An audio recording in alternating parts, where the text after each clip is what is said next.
চনৰ আগত স্থাপন হোৱাৰ পিছতো চৰকাৰে তেওঁলোকক প্ৰাদেশিকৰণ নকৰিলে।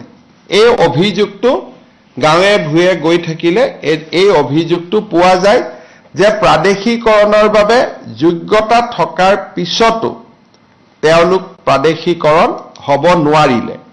গতিকে এই যিসকল খুব জেনুইনলি বাদ পৰি গৈছিলে, বাদ পৰিব নালাগিছিলে, হয়তো অফিচাৰসকলে চাওঁতে কিবা দেখা নাপালে বা কিবা কাগজ এখন দুখন কিবা কাগজ নাছিলে, হয়তো তেওঁলোকৰ প্ৰস্তাৱিত যিটো ষ্টুডেণ্ট লাগিছিলে 2000 আমি লাষ্ট প্ৰভিন্সিয়েলাইজ 2019 চনত কৰিছিলোঁ, তেতিয়া হয়তো ছাত্ৰৰ সংখ্যাটো নাছিলে, কিন্তু এতিয়া ছাত্ৰৰ সংখ্যাটো হৈ গ'ল।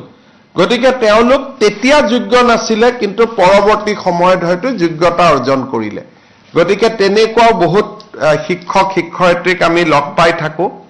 আজি আমি এটা কেবিনেট সাব কমিটি কৰি দিছোঁ।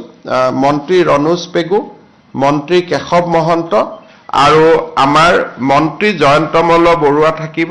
এই তিনিজনে এটা অহা এমাহৰ ভিতৰত কেবিনেটত এখন প্ৰতিবেদন দিব যে কোনবোৰ বাদ পৰি যোৱা 2006 চনৰ আগত প্ৰতিষ্ঠা হোৱা কোনবোৰ শিক্ষানুষ্ঠানক আমি প্ৰাদেশিকৰণ কৰিব পাৰোঁ বা যোগ্যতাৰ কি মানদণ্ড হ'ব লাগে, যোগ্যতাৰ মানদণ্ডত কিছু শিথিল হ'ব লাগে নেকি, সেই বিষয়ে কেবিনেট কমিটিখনে আমাক ৰিপৰ্ট দিব। কিন্তু 2006 চনটো সীমা হৈ থাকিব আৰু গুৱাহাটী উচ্চ ন্যায়ালয়ৰ ইতিমধ্যে 2006 চনৰ যিটো আমাৰ আইন, সেই আইনখনক ইতিমধ্যে বৈধ বুলি ঘোষণা কৰিছে।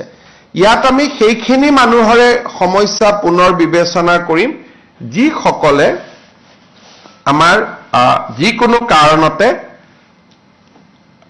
বাদ পৰিব হয়তো নালাগিছিল, কিন্তু বাদ পৰি গ'ল। হয়তো মাটিৰ কাগজ এখন দেখাব পৰা নাছিল, তেতিয়া বসুন্ধৰা অহা নাছিলে, মাটিত বহি আছিলে কিন্তু মাটিৰ কাগজ নাই, হয়তো ডিপাৰ্টমেণ্টত গৈছে